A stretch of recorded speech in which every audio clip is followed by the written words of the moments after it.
नमस्कार। मैं आपका अपना ब्रजकिशोर तिवारी। आज हम इस वीडियो में ये डिस्कशन करने आए हैं कि किस तरीके से न्यायपालिका और सरकार ये बोलती है कि कोई भी चुनाव जात पात के ऊपर नहीं लड़ा जाना चाहिए। उसके बावजूद हमारे देश के हर चैनल ने ये एक दायित्व बना के रखा है कि वो जो भी चुनावी एनालिसिस करेंगे वो जात पात पर ही करेंगे, चाहे जात पात आज के समय में मान्य हो या ना हो, पर वो उसको मरने नहीं देंगे। आप किसी भी चैनल को आज आप उठा लीजिए, उत्तर प्रदेश और बाकी राज्य जो 4 हैं उनमें जहां चुनाव हो रहा है, तो आप देखेंगे कि वो एनालिसिस करते हैं इतने प्रतिशत ठाकुर, इतने प्रतिशत ब्राह्मण, इतने प्रतिशत बनिया, इतने मुसलमान, इतने ये। अरे मेरे भाई, जरा सोचिए कि एक परिवार में अगर 5 लोग भी हैं तो वो एक दूसरे की नहीं सुनते। ये पूरी की पूरी जातियों को एक पर्टिकुलर नेता के पीछे खड़ा बताते हैं। बहुत ही हास्यास्पद है। इस पर चुनाव आयोग को, वैसे तो चुनाव आयोग टीएन सेशन के बाद तो ऐसा लगता है कि मृत प्राय है। ये एक अजीबोगरीब टाइप की संस्था हो गई है जिसका सिर्फ हवा में नाम सुनाई देता, प्रैक्टिकली वो कहीं दिखाई नहीं देती।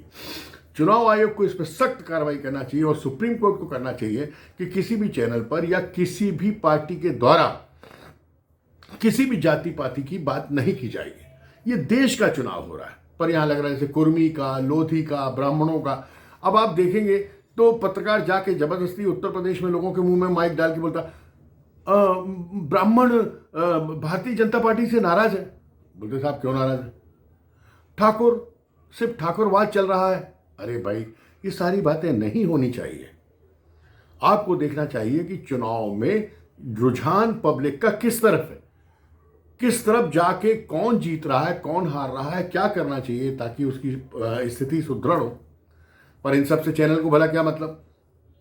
क्योंकि चैनल्स जो हैं इस समय इनसे ज़्यादा लकी तो कोई है नहीं।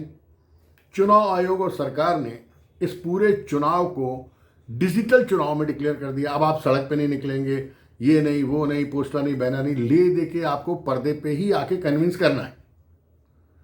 तो हुजूर, पर्दे तो इनके पास गिरवी हैं।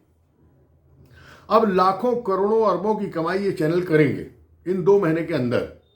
जिस भी पार्टी को आना, कहीं से लाए, चोरी का पैसा लाए, स्मगलिंग का लाए, ड्रग का लाए, कहीं से भी लाए, वो इनको दे, ये उनकी तारीफ करेंगे। मजे की बात ये 12 बजे ये भारतीय जनता पार्टी को जिताता हुआ दिखाते हैं, 1 बजे समाजवादी पार्टी को, और अगर थोड़ी देर बाद और जाएं तो कांग्रेस को।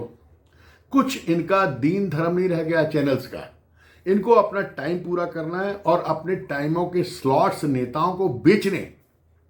एक्चुअली ये खबर आपको दिखाते ही नहीं, सारे के सारे ऑटोमेटिव विज्ञापन है। ये जितने पीछे आंकड़े चल रहे हैं, इतने % पिछली बार मिला था तो इसलिए, अरे भाई, पिछली बार मैंने अपने बेटे को 10,000 रुपये खर्च दिया था। हो सकता है इस बार 20 दूं या 1 पैसा ना दूं।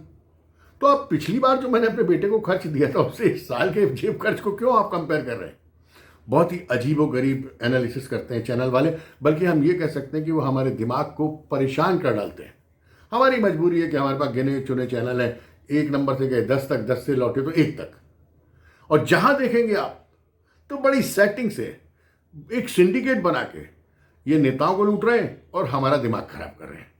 जबकि आप अगर देखेंगे तो इलेक्शन के पहले ही एक वेव तय कर देती है कि किस नेता ने काम किया, किसने नहीं किया, किसको जनता पसंद कर रही है और किसको नहीं कर रही, और इसी के आधार पर चुनाव जीते या हारे जाते हैं। ये 2% कुर्मी, 4% मुसलमान, 14% पटेल, इससे नहीं होता।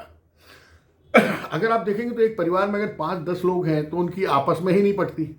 पर हमारे चैनल वालों को देखो तो गांव के गांव ठाकुरों के और ब्राह्मणों के एक तरफ कर देते हैं। अभी वो हमारे तथाकथित, उनका नाम नहीं लेना चाहता, मौर्य साहब और दारा सिंह साहब, ये सब पार्टी छोड़ के गए।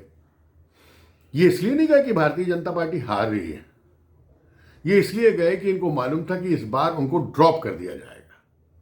बड़ी शर्म की बात नहीं लगती आपको?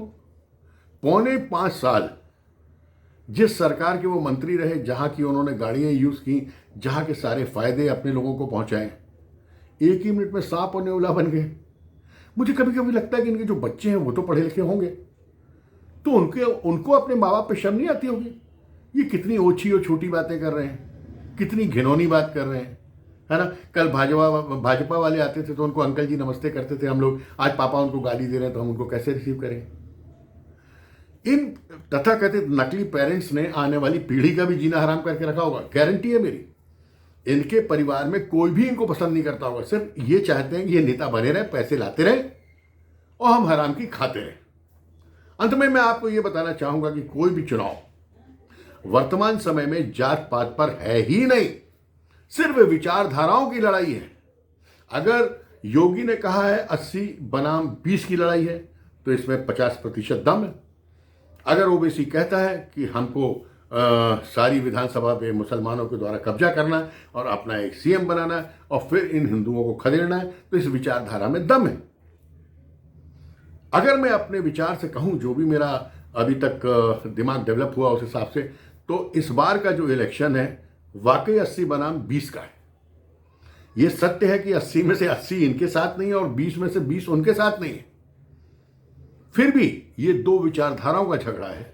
ये देश किसका है, ये देश किसका रहेगा, ये देश की संस्कृति क्या होगी, देश में किसी की दादागिरी चलेगी कि नहीं चलेगी, बहुसंख्यक या अल्पसंख्यक कौन यहां पर राज करेगा, किस तरीके का राज करेगा और वो अपने विचारों से देश को किस ओर ले जाएगा, सिर्फ इसका झगड़ा। अगर आपको याद हो तो पिछले चुनाव में भी ये बताया गया था कि भारतीय जनता पार्टी उत्तर प्रदेश में बुरी तरह से हार रही है, पर नतीजे आपके सामने हैं।